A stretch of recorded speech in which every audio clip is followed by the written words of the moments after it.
Earlier today, I was talking with a friend, and during our talk, he kind of awoke in this long-lost memory of mine from my childhood, and it made me realize something really important, and I guess I'll get to that in a second, but I did want to ask you guys a simple question. Does anyone remember scholastic book fairs? Those things were so amazing as a kid. Essentially, for those who are not familiar with it, or Scholastic in general, Scholastic is an American multinational publishing company that focus on scholarly books and materials, and they target these towards kids and would partner with schools and stuff like that.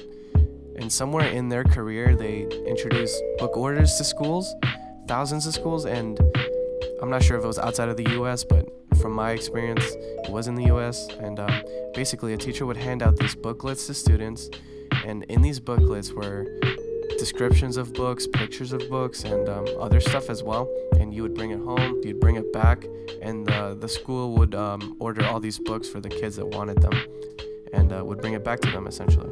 This introduced like a great way for kids to get more into reading at a younger age, and I know what you're thinking, that's pretty neat. And I agree with you, as a little kid, I absolutely loved this service.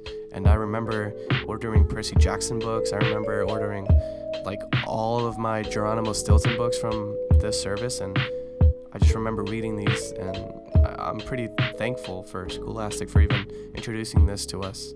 But at some point in Scholastic's career as a company, they one-upped themselves and they introduced book fairs. It was very similar to the book orders, except this time you would bring the same booklets back home, you'd see what you want, and you'd essentially bring the money on a certain day, and then that was the book fair day.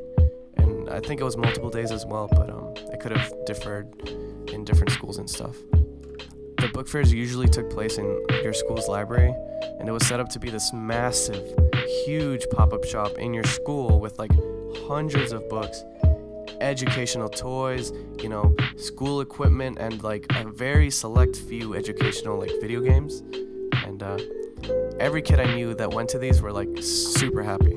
Not only were we, getting books for ourselves and all these toys and stuff, but we also had time out of school, which was like, it was a win-win essentially.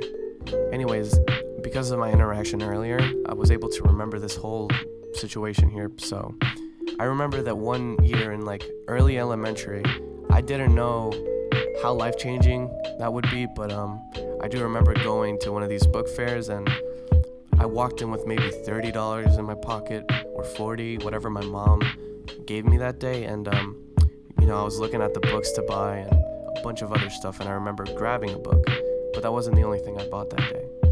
I remember after looking around, I saw this box, and it had SpongeBob, it had Jimmy Neutron on it, and I loved cartoons, and it said PC CD-ROM at the bottom, so I knew what this was. I knew it was a video game. I thought I should maybe buy it because I really liked SpongeBob as a kid, so I paid for it, bought it home, and I don't really remember the reaction my parents had to it or if they even cared, but I knew that like my dad would help me set it up since he's a PC dude, and after I did my homework, my dad helped me set it up, and I was on my way.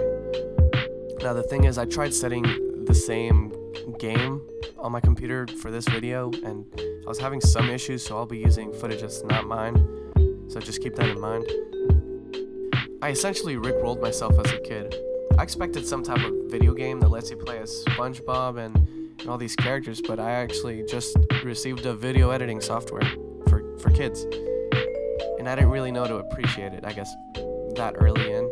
Essentially, this game let you create a timeline, animate Nickelodeon characters, give them audio clips from the shows and voice bubbles, essentially allow you to create any kind of 3D cartoon you wanted.